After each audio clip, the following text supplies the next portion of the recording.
Maybe you haven't read about this on the internet, or maybe you have already read about this on the internet and still confused. What is the difference between this and the RX100, because they look so similar, but then it's not called the RX. In fact, this is a video-oriented RX100, which is called ZV-1. What does it have? For the first time in Sony history, flip out screen. And also, horseshoe is back, funny enough, and it's not back for putting a flash on it. Remember, horseshoe was for flash. This is for mic. You can finally put a mic on top, and of course, because it's good for video, it got mic input. It got built-in ND filter, good for video. Again, they have improved the mic on top as well. Look at how large it is. Before that, it's just two tiny little holes, and people try to put like flurry bits on it to block wind. It even got a feature called a product showcase mode. This is obviously just designed for YouTube. I mean, they have been compared that's good for video shooting from Sony, even from Canon, but this is the first time this is specifically designed for video shooting. It's not like Sony before, just put a hashtag vlog with Sony and be done with that. This is actually designed for vlogging. So let's go straight out for a real world test. Look at that pool kid, he can only play with his football like that, because every playground is closed. I know this is a basketball court, but yeah. Okay, finally I take it out to test out how is it like vlogging with it. And of course it's great for vlogging, as I mentioned, because it got a flip screen. It got a mic input and a horseshoe. Obviously a horseshoe is for your mic, not for your face. And poly light is so great. So that this won't happen to you. Just have a camera, and I'm not even rolling. You're rolling. I can share you the footage. And yeah, it's great. And of course, you can vlog with a handle like that, like the Sony, what is it called again? Whatever. Alright, the name is at the bottom. Shooting grip with wireless remote commander. Sorry about that. Yeah, you can kit it up. You can buy a really small camera and then kit it up to be huge, like people do with the Osmo Pocket. But then you can also keep this small because it got a really great, as I heard, really great built-in mic. I haven't tried it. Let's try it now. Under that mesh, there are actually 3 mic capsules for noise cancelling. So in theory, it should behave a little bit like a shotgun mic without a shotgun mic. I think this is great, keeping it small with a flip out screen, and then this grip is so much better to grip than other RX100. I mean, this is not an RX100, but this is so much easier to grip. I mean, they've got a thumb rest here, but accidentally this bit where the screen was become a really great grip to grip it like this. And when you start shooting, totally light. I can't mention this enough. Now, one thing interesting about this flip screen, some people would flip their screen like that to when they don't use it to protect it, but it also has a setting in the menu. If you open it like this, it will automatically turn it on. So rather than just for the purpose of protecting the screen, you can just basically use it like this. You can have this like that in your bag. When you pull it out, it will automatically turn on like this. And you can do selfie really quickly. And after that, put it away. Now it will turn off automatically. So this is a built-in mic on top, just on top of it. I mean, of course you can't compare it to the Laowa mic I was just using, passing some other chatter, and this is how it sounds like. And you might hear a bit of wind noise now, but it doesn't matter because it comes with a horseshoe, the wind block, the dead cat, the tiny dead cat put on top of it. So now we know what's that boiled egg on top. It is also not usual for Sony to include that in the box instead of charge you for another $50 for one. It's just so funny, they just make use of that horseshoe for, that horseshoe is really for microphone now, not for flash. At least for this kind of camera. To find out is it really better than before, I have it side by side compared to my own RX100 VI in the noisy Hong Kong streets.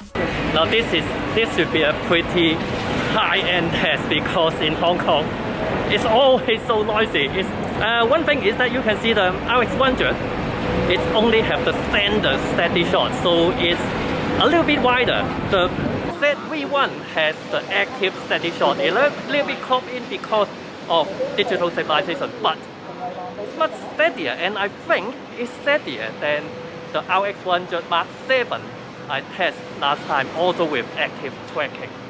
Not active tracking, active steady shot. So this is what it sounds like on the much improved mic on the ZV-1 compared to the usual compact camera mic on the RX100 VI. And I'm sure there's a huge difference. But also this is a mic from the iPhone, and I also always think it is pretty good. It's surprisingly good. I just think probably the iPhone got a really fast CPU, so they can do a lot of software thing to the audio. But then let's also try to compare the internal mic with if you actually put a small shotgun mic like the VideoMicro. A really short shotgun mic, but still it is an actual external shotgun mic. And back to this is the built-in mic, and this is what it sounds like. And back again, this is the Røde VideoMicro shotgun mic. I think it do what it promised to do. It's better than a normal compact camera mic. And not surprisingly, an actual shotgun mic would be even better.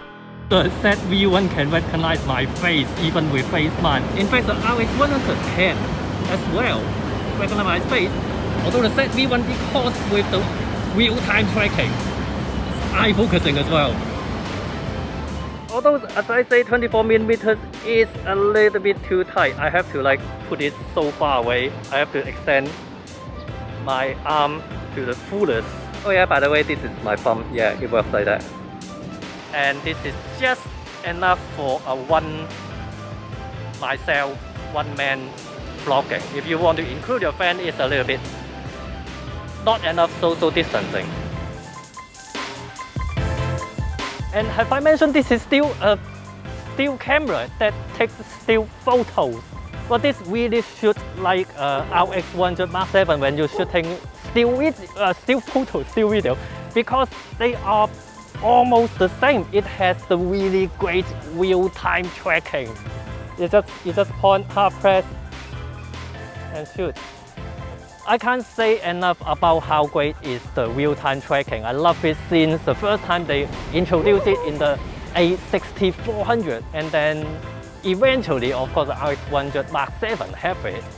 And it still got it on here, and it's when you're shooting photos, it really feels the same. Well, the only difference is that it doesn't have viewfinder. It doesn't have the really great pop-up viewfinder.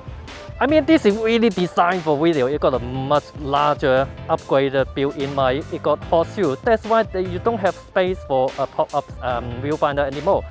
And the screen is a flip-out screen, so it's not like RX100, which you can just flip out the screen with a pinky. This one, well, it's impossible to do it with one hand as well. But yeah, shooting photo, it works and works really well. So you have seen me vlog a bit on the street, but in fact you have probably already seen one of my videos shot with Sony ZV-1. The Peak Design Travel Tripod review that I released last month was entirely shot with Sony ZV-1. It produced great image, it has mic input, it had a flip screen. It is so great for shooting video with. I've also tried to shoot it continuously under the sun to see will it overheat. On that day, the local outdoor temperature was 23 degrees Celsius. It was shooting 4K, HLG, AFC, even the steady shot was on. I was totally expect it to overheat real soon because it's under the sun, so I was sitting there to wait. But it just kept going. Turns out it was me overheating. I had to went inside. After 1 hour and 7 minutes, the battery just went out. It just never overheats. That's one feature. It sounds gimmicky, but it's totally cool. Product showcase mode. Now the product showcase mode is to showcase product. It is really just made for YouTubers. Now, usually it will focus on my face, and when it detects eye, it's focused on my eye. Now it's focusing on my eye. But usually when you put up something like this, it's so small, yeah, sometimes it focuses, but sometimes it don't. I mean, now it don't. So usually it's a bit hit and miss because it has an algorithm decided what should it focus on. If there's something in front of my face, maybe it decide that my face is more important, usually. Like see now, I can't get it in focus. So when you see a lot of people on YouTube, when they showcase something like this small, they will like do it like this. I'll put a hand in front of it. It's a little bit weird when you have to showcase something like this, but you can turn on the product showcase mode. Now, if product showcase mode is really sensitive to anything that's in front of the camera.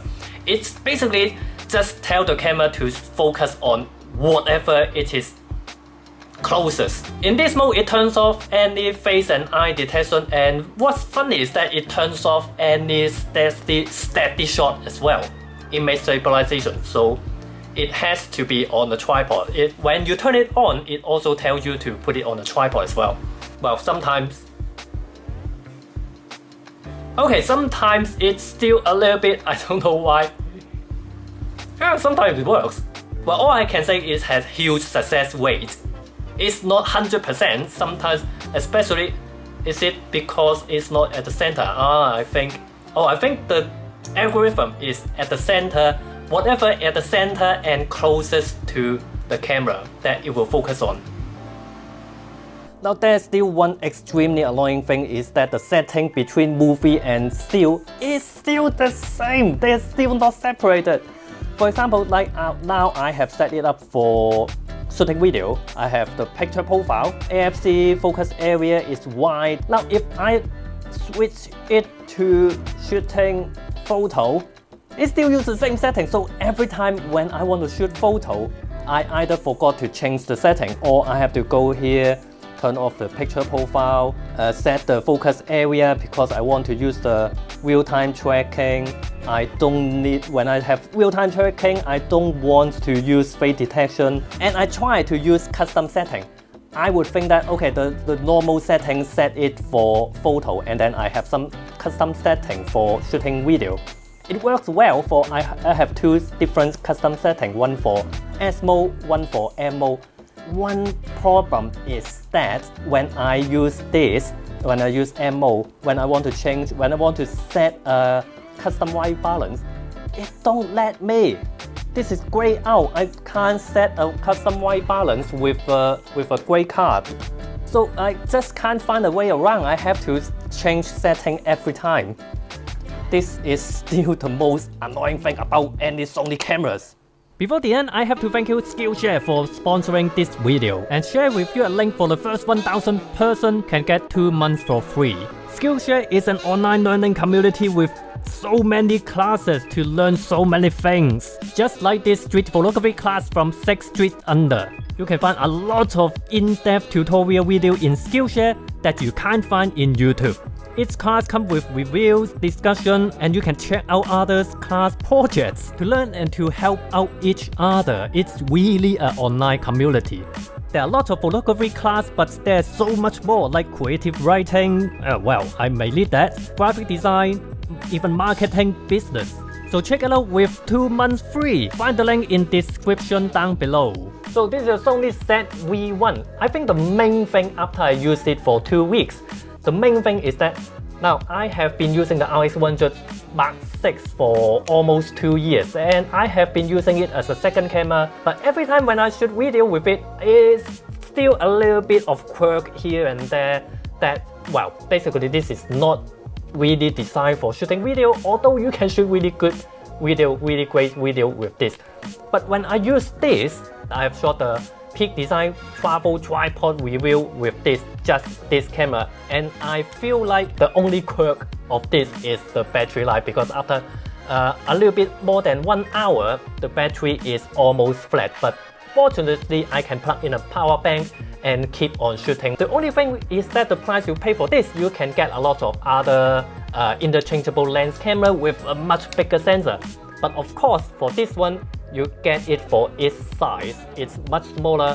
When I use it, I feel like, despite the size, I feel like this is a full feature video camera.